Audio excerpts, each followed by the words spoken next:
Hello everyone. So இன்றைக்கி வந்து நம்ம டிஎன்பிஎஸ்சி குரூப் 1ஓட ஆன்சர் ரைட்டிங் ப்ராக்டிஸில் ப்ரீவியஸ் இயர் கொஸ்டின் சீரிஸ் பார்த்துட்ருக்கோம். ஸோ அதில் வந்து செகண்ட் கொஸ்டின் வந்து பார்க்க போகிறோம். ஸோ கொஸ்டின் என்னென்னு பார்த்தீங்க அப்படின்னா, describe the Dhar commission report regarding linguistic province formation at the time of independence. சுதந்திரம் பெற்ற போது மொழிவாரி மாகாணங்கள் அமைப்பது தொடர்பாக திரு தார் குழுவின் அறிக்கையை விவரி அப்படிங்கிறதான் கொஸ்டின்.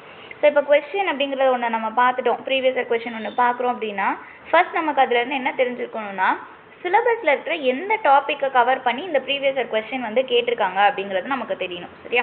ஸோ அப்படி பார்க்கும்போது நம்மளோட சிலபஸில் பாலிட்டியில் வந்து யூனியன் டெரிட்டரிஸ் அப்படிங்கிற ஒரு டாபிக் இருக்கும். ஸோ அந்த யூனியன் டெரிட்டரிஸில் evolution of states and union territories அப்படிங்கிற ஒரு சப் டாபிக் இருக்கும். ஓகேவா? ஸோ அதுலேருந்து தான் வந்து நமக்கு இந்த கொஸ்டின் வந்து கேட்டிருக்காங்க. அண்ட் ஃபஸ்ட் இந்த சிலபஸ் ட்ராக் பண்ணதுக்கு அப்புறம் நம்ம என்ன செய்யணும் அப்படின்னா, இந்த தார் கமிஷன் எதை பற்றினது, ஸோ என்ன பேஸ் பண்ணி இந்த தார் கமிஷன் எதுக்காக அதோட அந்த தார் கமிஷன் அப்படின்னு ஒன்று ஃபார்ம் பண்ணுறதுக்கான நீட் என்ன அப்படிங்கிறத நம்ம தெரிஞ்சுக்கணும். ஸோ எந்த ஏரியாவை சுற்றி இந்த தார் கமிஷன் வருது அப்படின்னு பார்க்குறோம். ஸோ அப்படி பார்க்கும்போது நமக்கு ஸ்டேட் ரீஆர்கனைசேஷன் அப்படிங்கிற ஒரு டாப்பிக்கில் தான் நமக்கு இந்த தார் கமிஷனுங்கிறது ஒன்று வரும். ஸோ ஸ்டேட் ரீஆர்கனைசேஷன் அப்படிங்கிறது இந்த ஸ்டேட் நம்ம இண்டிபெண்டன்ஸ் அப்போது நமக்கு வந்து ஸ்டார்டிங்கில் பார்த்திங்க அப்படின்னா ஒரு 4 டிவிஷன்ஸ் ஆஃப் ஸ்டேட்டாக வந்து பிரிச்சிருப்பாங்க. Part A, part B, part C, part D அந்த மாதிரி வந்து பிரிச்சிருப்பாங்க. ஸோ அதுக்கப்புறம் வந்து என்ன ஒரு நீடு வரும் அப்படின்னு பார்த்தீங்கன்னா, எய்தர் நம்ம வந்து ஒரு அட்மினிஸ்ட்ரேஷன் பர்பஸ்க்காக வந்து நம்மளோட ஸ்டேட்ஸை வந்து பிரிக்க வேண்டியிருந்துச்சு. ஸோ அது வந்து எந்த பேசிஸில் பிரிக்கலாம், ஒரு அட்மினிஸ்ட்ரேஷன் பியூர்லி அட்மினிஸ்ட்ரேட்டிவ் பர்பஸ்க்காக நம்ம பிரிக்கலாமா, ஆர் ஒரு ரீஜனலாக ஒரு கல்ச்சுரல் பேசிஸில் கலாச்சாரம் அடிப்படையில், இல்லை ஒரு மொழி வாரியாக வந்து ஒரு லாங்குவேஜ் பேசிஸில் பிரிக்கலாமா அப்படின்னு ஒரு கொஸ்டின் வந்து வந்துகிட்டே இருக்குது. ஸோ அப்போ தான் வந்து என்ன பண்ணுறாங்க அப்படின்னா, நம்மளுக்கு வந்து இந்த தார் கமிஷன் மாதிரி ஒரு 3 கமிஷன் வந்து நம்மளுக்கு வந்து செட்டப் பண்ணுவாங்க. எதுக்காகனா, இந்த ஸ்டேட் ரீஆர்கனைசேஷன் எப்படி பண்ணுறது அப்படின்னு. அதாவது இன்றைக்கி நம்மளுக்கு இருக்கு இல்லையா, ஒரு 28 ஸ்டேட்ஸ் இருக்குது இல்லையா. ஸோ இந்த 28 ஸ்டேட்ஸ் ஃபார்ம் ஆனது எப்படி, அதுக்கு முன்னாடி வந்து எந்த அடிப்படையில் இந்த ஸ்டேட்ஸ் ஃபார்ம் ஆகணும்னு நம்மளோட இந்த நம்ம லீடர்ஸ்லாம் நினச்சாங்க அப்படிங்கிறதெல்லாம் வந்து இந்த ஸ்டேட் ரீஆர்கனைசேஷன் டாபிக்குள்ளே வரும். ஸோ அதில் தான் வந்து இந்த தார் கமிஷனும் வருது. ஓகேவா? ஸோ இப்போ கொஸ்டின் என்ன கேட்டிருக்காங்க அப்படின்னா, நம்ம வந்து என்ன பண்ணணும், இந்த தார் கமிஷனோட ரிப்போர்ட்டை வந்து டிஸ்கிரைப் பண்ணணும். எதை பேஸ் பண்ணினா, நம்ம லிங்குவிஸ்டிக் ப்ராவிஷன் பேஸ் பண்ணி.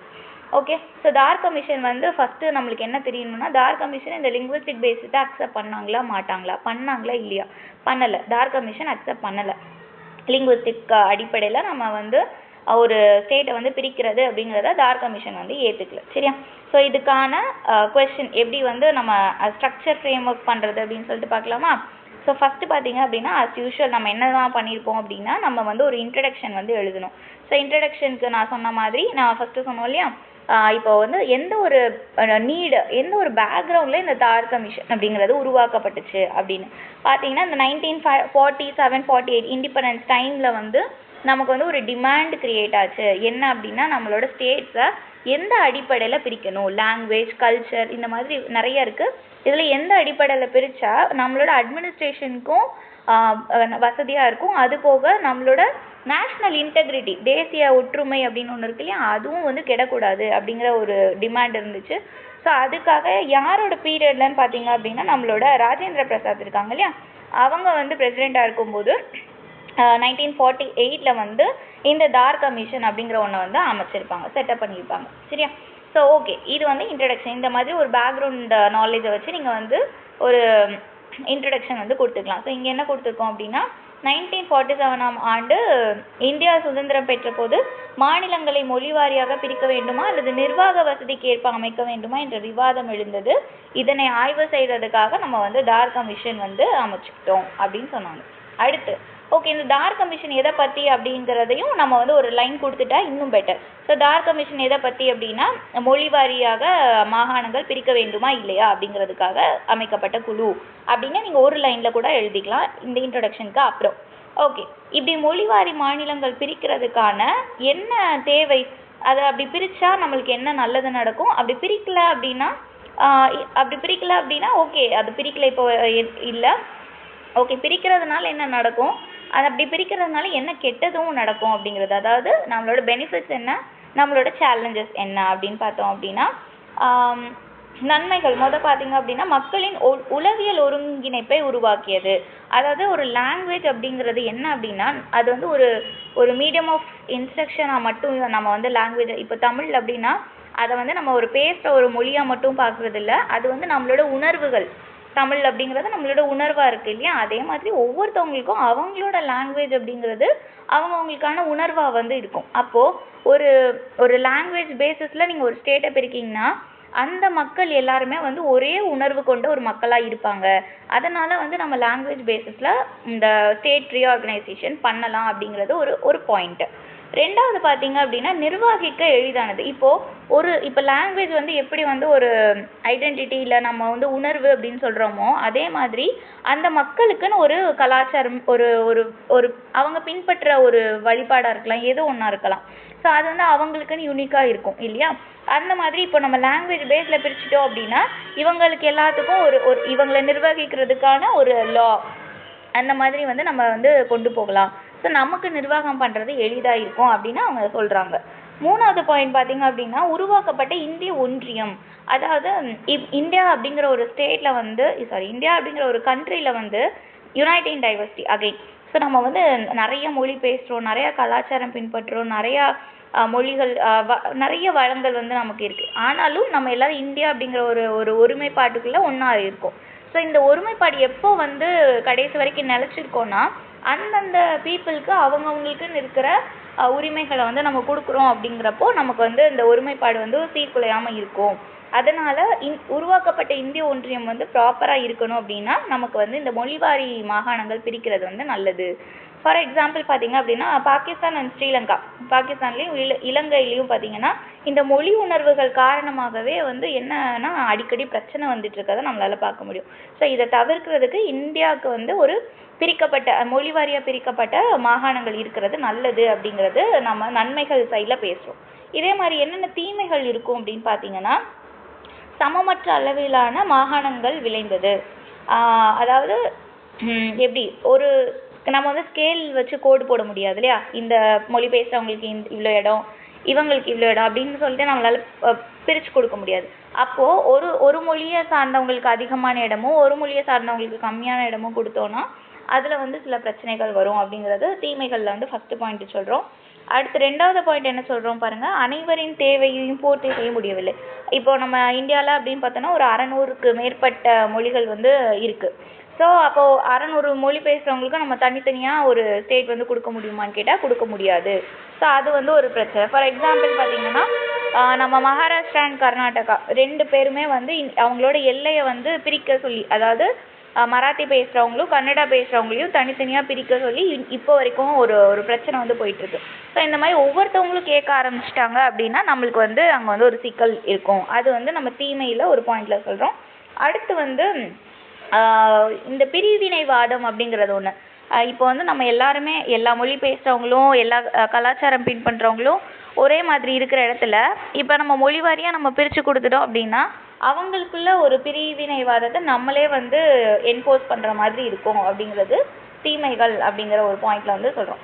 ஓகே, இது வந்து இந்த மொழிவாரி மாநிலங்கள் வேணுமா வேண்டாமா அப்படிங்கிற ஒரு ஜென்ரலான ஒரு வியூ. அப்புறம் நம்மளோட தார் கமிஷன் வந்து இதை பற்றி என்ன சொன்னாங்க, பரிந்துரையில் என்ன சொல்லியிருக்காங்க அப்படின்னு பார்த்தோன்னா அதுதான் நம்மளோட கொஸ்டினோட டிமாண்ட் அதுதான். ஸோ இது வரைக்கும் நீங்கள் இதுக்கு முன்னாடி எழுதின பாயிண்ட் எல்லாமே வந்து நீங்கள் எவ்வளோ ஒரு மைண்ட் மேப் மாதிரி ஒரு ஷார்ட்டாக வச்சுக்கிட்டாலும் ஓகே, இல்லை ஒரு குட்டி டேபிள் மாதிரி போட்டு எழுதினாலும் ஓகே. ஜஸ்ட் டு என்ஹான்ஸ் உங்கள் ப்ரெசன்டேஷனை என்ஹான்ஸ் பண்ணுறதுக்காக தான் நம்ம மேலே சொன்ன பாயிண்ட்ஸ் எல்லாம். ஜஸ்ட் இது உங்களுக்கு இந்த தார் கமிஷன்னா மொழிவாரி மாகாணங்கள் சீரமைப்பை பற்றி உங்களுக்கு தெரிஞ்சிருக்குங்கிறத காட்டுறதுக்காண்டி. அடுத்து தார் கமிஷன் என்ன சொல்லுச்சு இதை பற்றி அப்படின்னு பார்த்தீங்கன்னா அவங்க வந்து ஃபஸ்ட்டு வந்து ஏற்கலை, இந்த மொழிவாரி மாகாணங்கள் வேணும் அப்படிங்கிறத அவங்க ஏற்றுக்கலை. அப்போ என்ன சொல்கிறாங்கன்னு பாருங்கள், மொழிவாரி மாநில அமைப்பு ஏற்க முடியாது, அதை வந்து நம்மளை என்ன பண்ண முடியாது, ஏற்க முடியாது. அது வந்து என்ன பண்ணும் அப்படின்னா நம்மளோட தேசிய ஒருமைப்பாட்டுக்கு பாதிப்பு வந்து ஏற்படுத்துகிற ஒரு விஷயம் அப்படின்னு சொல்லிட்டு தார் கமிஷன் சொல்கிறாங்க. ரெண்டாவது, மாநிலங்களை நிர்வாக வசதியின் அடிப்படையில் அமைக்க வேண்டும். அப்போ சரி, லாங்குவேஜ் பேசிஸில் இல்லை, அப்போ எதை பேசிஸில் வந்து நீங்கள் வந்து மாநிலங்களை சீரமைக்கணும்னா நிர்வாக வசதி எப்படி அமைச்சுக்கிட்டா நம்மளுக்கு நிர்வாகம் பண்ணுறதுக்கு வசதியாக இருக்குமோ அந்த வசதியில் நீங்கள் வந்து மாநிலங்களை வந்து சீரமைச்சுக்கலாம் அப்படின்னு சொல்றாங்க. அடுத்து பெரிய மாநிலங்களை சிதைவடையாமல் பாதுகாக்க வேண்டும். ஒரு பெரிய ஸ்டேட் இருக்கு அப்படின்னா அந்த ஸ்டேட்டை வந்து நம்ம தேவையில்லாம வந்து என்ன பண்ணிடக்கூடாது அப்படின்னா சீரமைச்சு, அதாவது பிரிச்சிடக்கூடாது அப்படிங்கிறதும் அவங்களோட ஒரு வலியுறுத்தலா இருந்தது. மாநில உருவாக்கம் சமூக மற்றும் பொருளாதார முன்னேற்றத்தை கருத்தில் கொண்டு அமைய வேண்டும். அப்போ ஒரு மாநிலம் உருவாகுது அப்படின்னா அது வந்து எதை அடிப்படையில இருக்கணும்னா சமூக மற்றும் பொருளாதார அடிப்படை காரணமா இந்த ஒரு சமூக முன்னேற்றத்துக்காகவோ இல்ல பொருளாதார முன்னேற்றத்துக்காகவோ தான் இருக்கணுமே தாண்டி ஒரு மொழியின் அடிப்படையில பிரிக்கிற மாதிரி இருக்கக்கூடாதுங்கிறத அவங்களோட கருத்து. மக்கள் ஒருங்கிணைந்த வாழ்வை ஏற்றுக்கொள்ள வேண்டும். மொழி என்பது பாகுபாடு ஏற்படுத்தக்கூடாது. மக்கள் வந்து என்ன பண்ணணும், நீ ஒரு லாங்குவேஜ் பேசுற, நான் ஒரு லாங்குவேஜ் பேசுறேன் அப்படின்னு இல்லாம நம்ம 2 பேர்த்துக்குள்ள ஒரு இன்டகிரேஷன் இருக்கு, ஒரு ஒருங்கிணைப்பு இருக்கு அப்படின்னு சொல்லி அதை ஏத்துக்கணும்.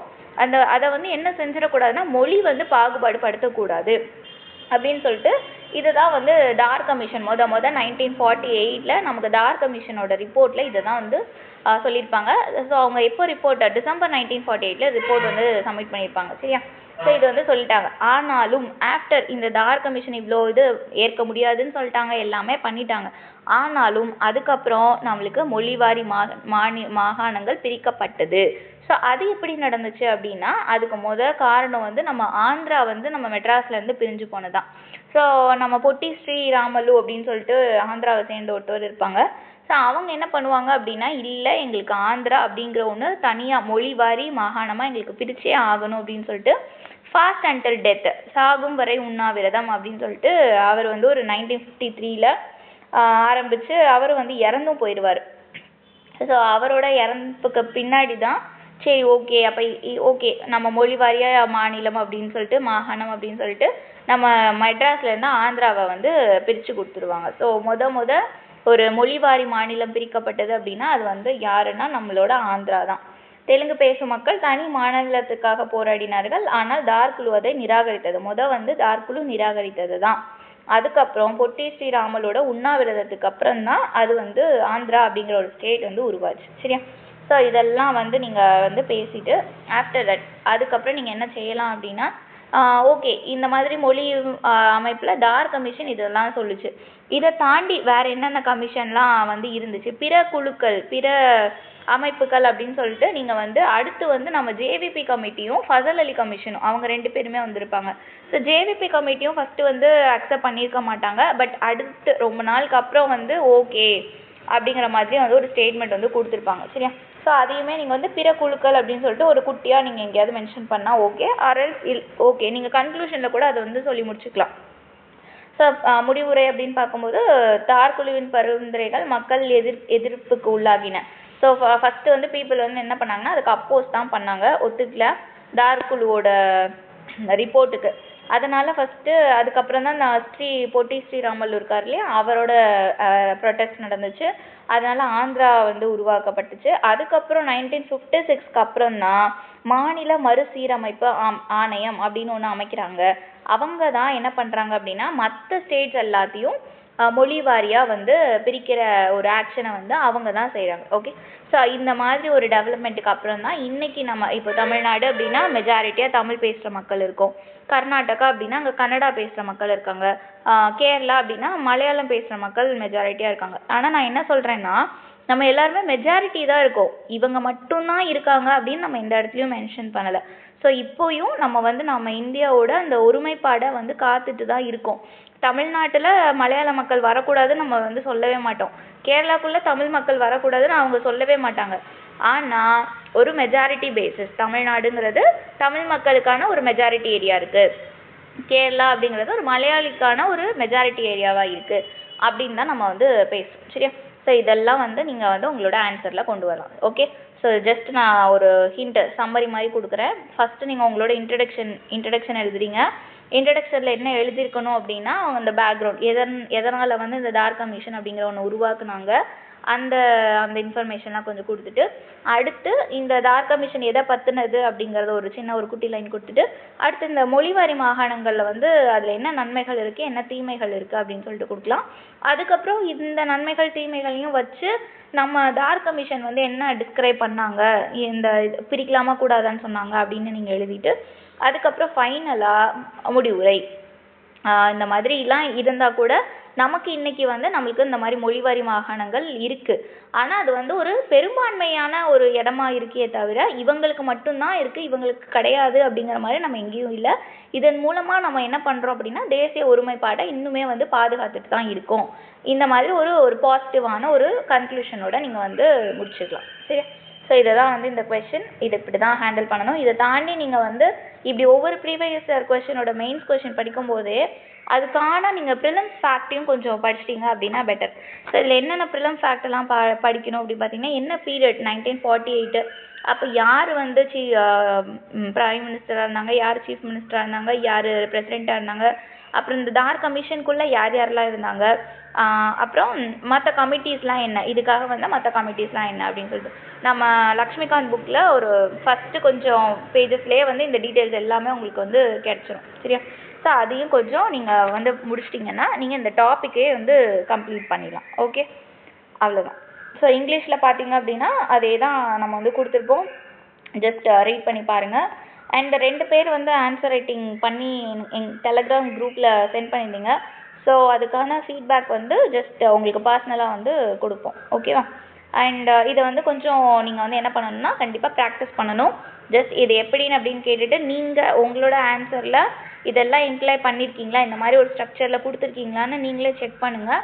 செக் பண்ணிவிட்டு அப்படி இல்லைங்கிற பட்சத்தில் நீங்கள் இன்னொருக்கா வந்து இதை ட்ரை பண்ணி பார்க்கலாம். ஓகேவா? தப்பில்லை. ஸோ நீங்கள் எழுதலைனாலும் இன்னொருக்கா எழுதி பாருங்கள், எழுதி இந்த ஸ்ட்ரக்சர் இல்லைனாலும் இன்னொருக்கா எழுதி பாருங்கள். எழுதி இந்த ஸ்ட்ரக்சர் இருந்துச்சுன்னா ஓகே, வெல் அண்ட் குட். நீங்கள் கண்டென்ட் என்ரிச் பண்ணுறதுல ஃபோக்கஸ் பண்ணலாம். Okay, thank you.